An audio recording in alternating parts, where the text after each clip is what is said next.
if given a chance na hindi siya host dito, sasali ka din ba sa ganitong patimpalak? Kung di ka celebrity, Oo. O syempre. Oo, pagkakapirahan to eh.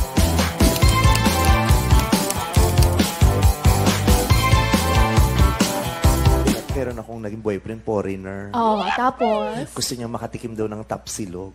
Dinala mo. So nagluto talaga ako ng tapa at saka itlog. Sabi niya, what's this? Nakalimutan ko magluto ng sinangag. Kaya ginawa ko, pinakain ko ng sinelas. Sabi ko, the sea is sinelas. Oh, you eat the sinelas. The tapa, sinelas. Kinain niya naman yung sinelas. Ano nga ba yung sinangag? Makatawa ka, alam mo, nagkakaunawaan kami. Yung pala, hindi niya... Fried rice, yung sinangag! It sounds like a sabaw. Ikaw ang sabaw, girl. Parang sabaw yung tunog ng sinangag. Ikaw nga, sabaw. Sinigang yun. Sinigang. Alam ko yung sinigang, pero yung sinaag... Sinaag pa. Sinaag. Isa pang ganyan, ikaw sinapak ka sa akin mamaya. Yung tunog niya, parang pwede mo siya isup. Yung sinangag is rice. Oo. Got it.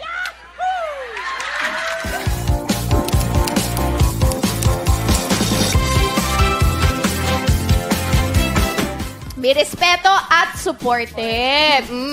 Sige na nga, eto na.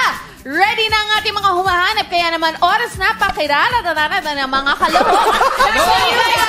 Ayun si Kumakain kasi kami ng mangga dito.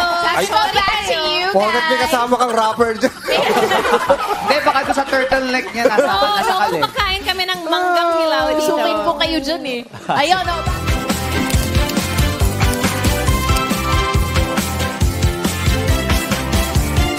Di okay, magtaka kung bukas makalawa si Marco Gumabaw at si Ann Curtis, endorser na ng bedsheet. Ganun pa?